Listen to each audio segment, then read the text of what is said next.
Good afternoon, my dear viewer. I am Dr. Jeremiah Ojonemi Alabi Abalaka. Abalaka is my surname. Alabi is my father's name. So Abalaka is Alabi's father. By way of introduction, again, I want to tell you a little bit about myself before I go to why I'm sending out this video. I was born on 12th of December, 1948.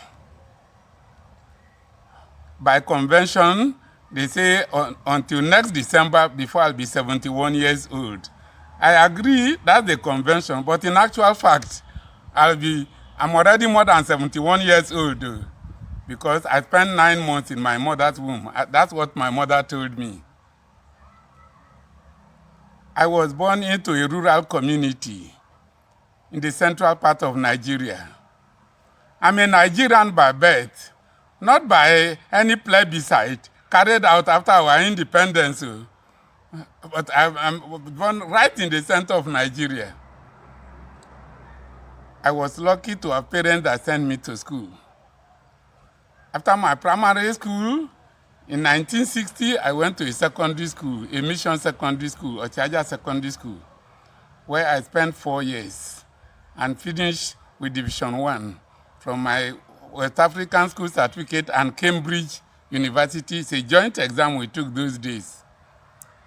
From that point, the government of Northern Nigeria moved me to Zaria to do my HSC in St. Paul's College, now called Kufena College. Finished in 1966 and passed all my 3 major subjects of physics, chemistry, and zoology. And by the way, while I was in St. Paul's College, I was the best lower science student in 1965, and I won the class prizes for physics and zoology in my upper 6. After working for 9 months with then Barclays Bank, now called Union Bank, I went to Ahmadu Bello University in 1967, where I was one of the pioneer students for their Faculty of Medicine. Most of my teachers then were expatriates from all over the world, from Britain, from America, from Canada, from Europe, East and Western Europe, where I had some Ceylonese teachers. And throughout my education in the university, in all the subjects I studied, I only had about 4 teachers who were Nigerians. Throughout my medical school, I graduated in 1972. I was the best graduating student in my class. In my 5 years in the medical school, I had distinctions in 8 subjects. I had distinction in chemistry. I had distinction in biochemistry. I had distinction in physiology. I had distinction in microbiology. I had distinction in community medicine. I had distinction in pediatrics. I had distinction in obstetrics and gynecology. And I had distinction in surgery. After graduating, one Professor Eddington, with whom I was in pathology, sent me to University of Ibadan to do a certificate course in immunology, telling me then that the future of medicine is the future of immunology. And before I went to Ibadan, he told me, Jerry, I'm just letting you know why I'm sending you for this course.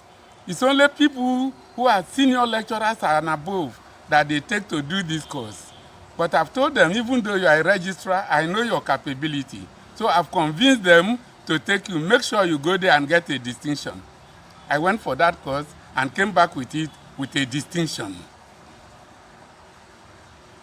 After that, I was employed by the Institute of Health at Ahmadu Bello University, worked there, did my internship, and registered for the Nigerian postgraduate examination, and finished with my fellowship of Medical College of Surgeons, fellow of the Nigerian Medical College of Surgeons in November 1979. Since then, I've worked in various places, but I left public service as a chief consultant surgeon of Gwagwalada Specialist Hospital.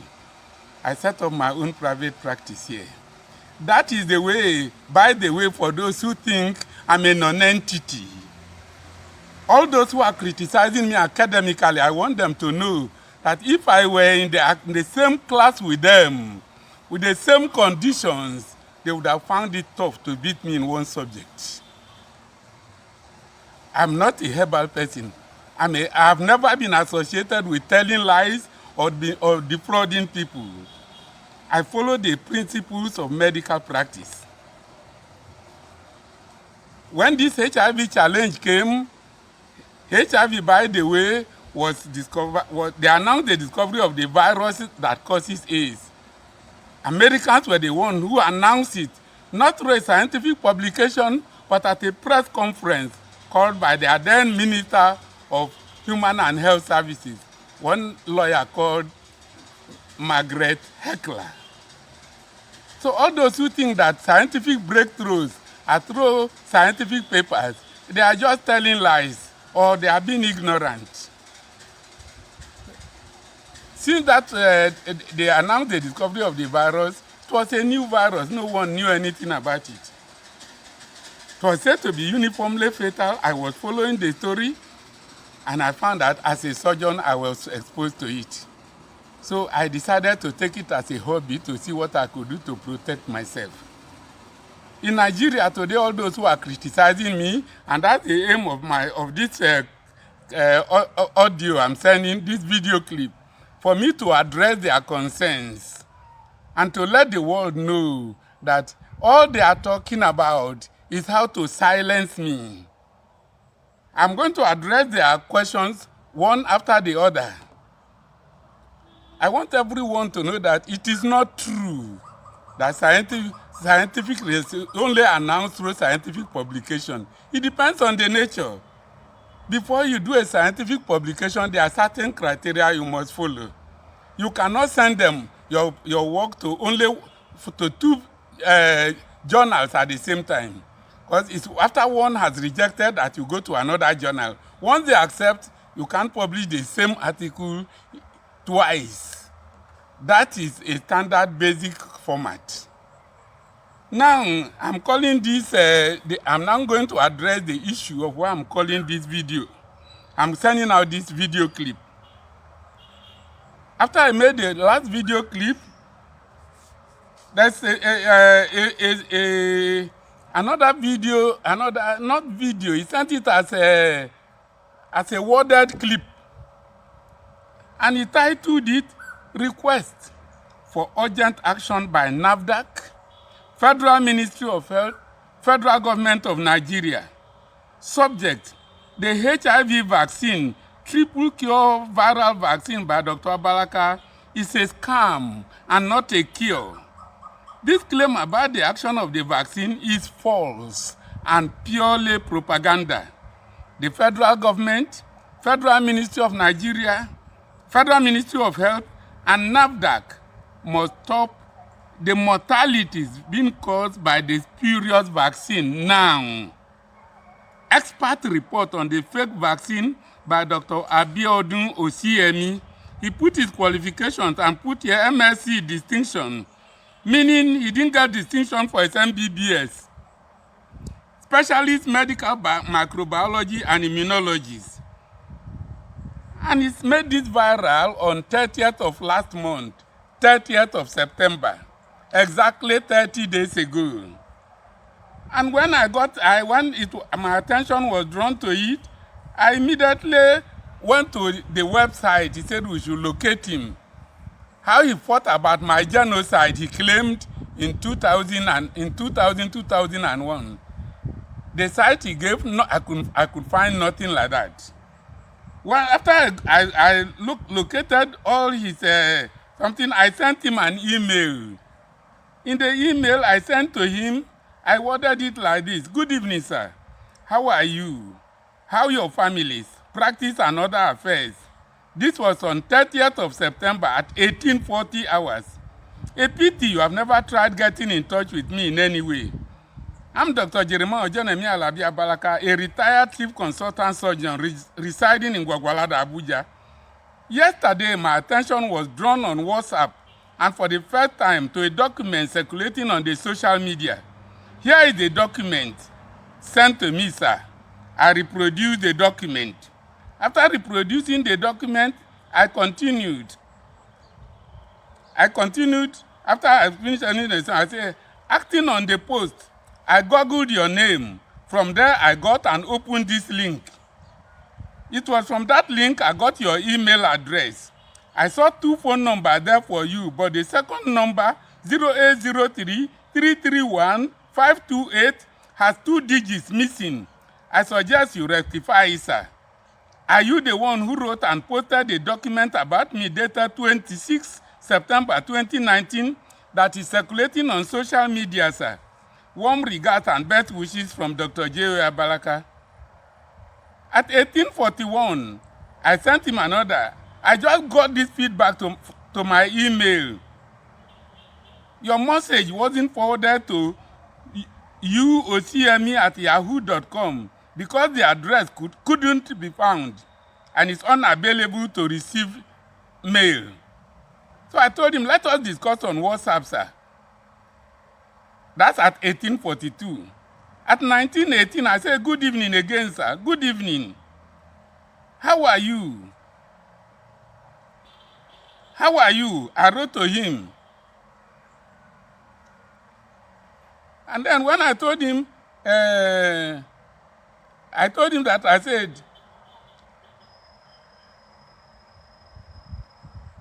sorry, let me go, let me locate it.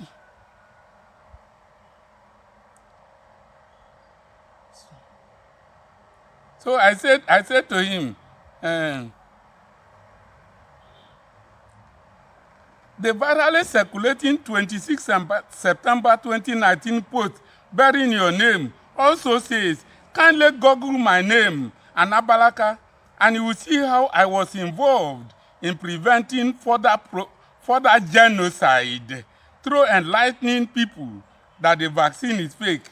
Please send me the link that talks about how you were involved in preventing further genocide through enlightening people that the vaccine is fake, because I couldn't get any link saying anything near that at all. At 1928, on the same September, I got no response. I have called you 4 times, but the phone kept saying you are busy on another call. Please call me as soon as you are free. At 1930, and respond to my WhatsApp messages that I have sent to you, please, and as soon as possible. At 22:28 the same day, I contacted him on WhatsApp again. Good evening, sir.